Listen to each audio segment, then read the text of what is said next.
최근 자궁 근종을 비롯해서 젊은 여성들의 자궁 질환이 증가 추세에 있다고 합니다. 특히나 자궁의 경우 30세가 넘어가면 임신과 출산을 포함해서 각종 호르몬 또 신체의 영향을 많이 받게 된다고 하는데요. 무엇보다 젊어서부터 관리하는 것이 필수겠죠. 오늘 닥터헬스에서는 생활 습관으로 보는 자궁 건강법에 대해서 알아보겠습니다. 고려대학교 구로병원 산부인과 신정호 교수와 함께합니다. 안녕하세요. 안녕하십니까. 네, 실제로 어떤 여성 질환들이 좀 많이 증가했나요? 네, 대표적으로 세 가지가 많이 증가했는데요. 자궁 근종, 자궁 내막증, 다낭 난소 증후군 이 세 가지가 많이 증가했습니다. 예전엔 지금보다 활동량도 많고 30살 이전에 아이를 출산하는 경우가 많았죠. 근데 하지만 최근에는 생활 습관이 변하면서 근육량도 줄어들고 감소한 게 다낭 난소 증후군이 증가하는 원인이 되고요. 출산이 늦어지거나 출산을 안 하거나 이런 분들이 늘어나는 게 이제 자궁 근종이나 자궁 내막증이 늘어나는 원인이 됩니다. 흔히 자궁을 아기 집이라고 하잖아요. 그래서 이제 출산과 관계가 없을 때는 좀 관심을 갖기가 쉽지가 않은데 미리미리 관리를 해야 할 필요성 어디에서 좀 찾아볼 수 있을까요?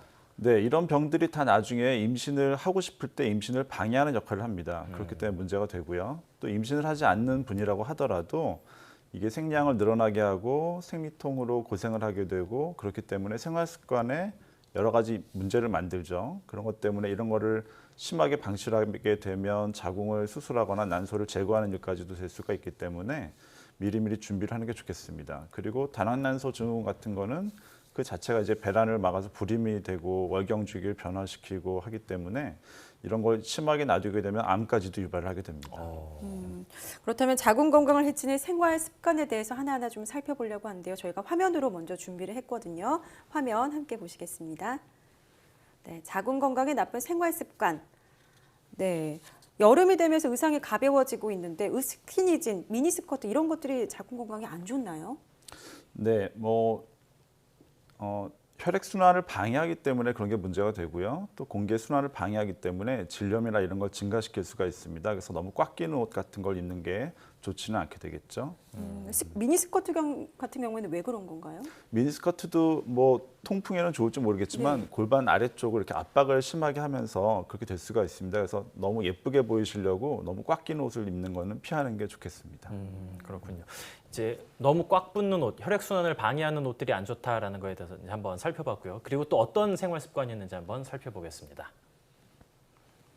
두 번째 나쁜 생활 습관이죠. 인스턴트 음식, 고열량 음식 이런 거 나오는 거 보니까 식단에 좀 관심을 가져야 된다 이런 말씀을 하시려고 하는 건가요? 네, 찬 음식이 안 좋다 이런 얘기들도 많이 하시는데요. 예. 사실 찬 음식보다는 인스턴트 음식이나 이런 것들이 주로 문제가 됩니다. 그리고 고열량 음식도 문제가 되는데요. 인스턴트 음식이나 화학 조미료 같은 거는 자궁 내막증의 위험성을 높인다고 알려져 있습니다. 그리고 고열량 음식으로 인한 체중의 증가는 다낭난소 증후군을 악화시키는 역할을 합니다. 그리고 비만도가 증가하는 거는 유방암 위험성도 높이고요. 그리고 커피의 카페인 이런 것들이 특히 자궁 근종을 증가시키고 커지게 할 수 있기 때문에 과다하게 섭취하는 것을 피하는 게 좋겠습니다. 또 여자분들에게 좋겠다고 이런저런 건강식품들을 많이 드시지만 오히려 이런 건강식품들이 자궁 근종의 크기를 키우거나 이런 경우도 있기 때문에 그냥 가장 중요한 거는 골고루 드시고 비타민 D 같은 것 섭취하시고 이런 것이 제일 좋겠습니다. 방금 전에 이제 건강식품 중에 오히려 자궁 근종을 키우는 것들도 있다라고 말씀하셨잖아요. 대표적으로 어떤 것들이 있는지 간단하게 좀 설명해 주실 수 있을까요? 그러니까 대부분의 건강식품들이 다들 문제들을 만드는 경우들이 있으세요. 그래서 오히려 건강식품 너무 많이 섭취하시는 게 결국 산부인과 의사들이 봤을 때는 오히려 더 문제입니다. 네. 자궁 건강이 이제 호르몬과 연관이 있기 때문에 규칙적인 생활 습관이 중요하다 이런 이야기 많이 하는데 그렇다면 생활 습관 중에서는 어떤 것들이 자궁 건강을 해치는 것들이 있을까요? 일단 규칙적인 수면 습관이 굉장히 중요합니다. 불규칙적으로 수면 시간을 하시는 것이 암 발생의 위험을 굉장히 높이거든요. 그래서 수면 시간을 건강하게 하는 것이 일정하게 하시는 것이 굉장히 좋겠고요.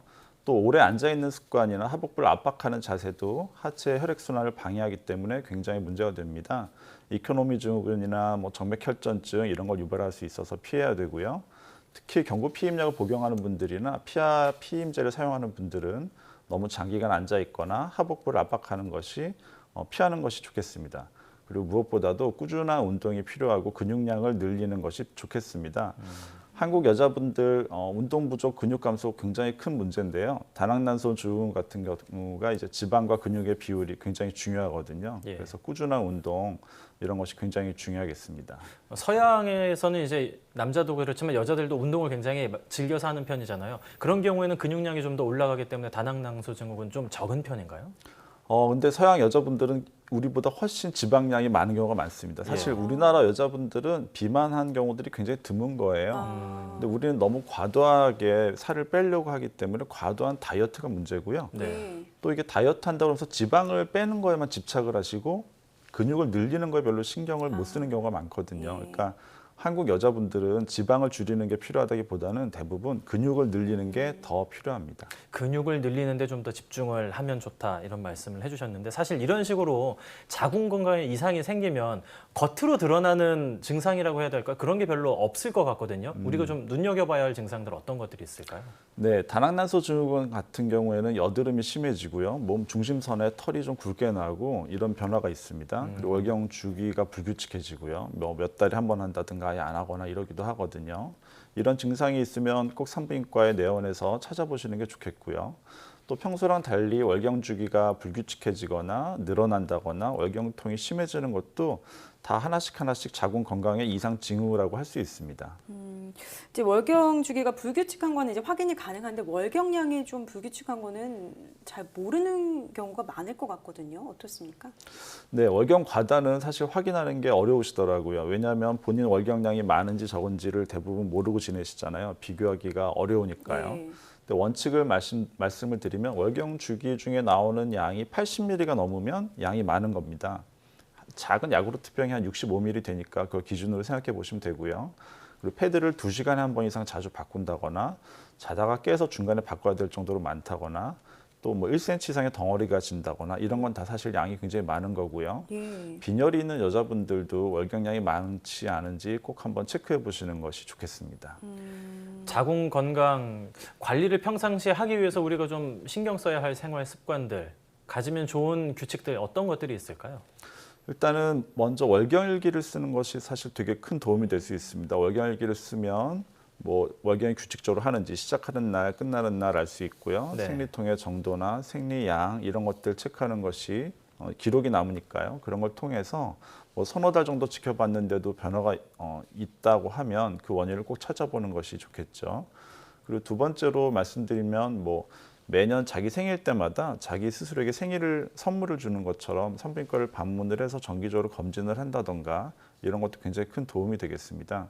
그리고 마지막으로 세 번째 말씀드린다면 20, 30대 여자분들 같은 경우에는 특히나 자궁경부암 예방 접종이 있거든요. 그래서 이거를 맞지 않으셨다면 꼭 맞으시도록 권하고 싶어요. 특히나 성경험 전에 맞는 게 효과가 좋으니까 늦기 전에 접종을 안 하신 분들은 맞으면 좋겠습니다. 무엇보다 제일 중요한 게 이제 병원을 종종 찾아서 검진도 받고 자기 스스로 정보 또 지식을 많이 갖는 게 중요한 것 같은데 여러 가지 사회적 인식 때문에 그런 것들을 기피하는 문화들 좀 빨리 사라져야 할 것 같습니다. 지금까지 고려대 구로병원 산부인과 신정호 교수와 함께 이야기 나눴습니다. 교수님 오늘 말씀 감사합니다. 감사합니다. 감사합니다.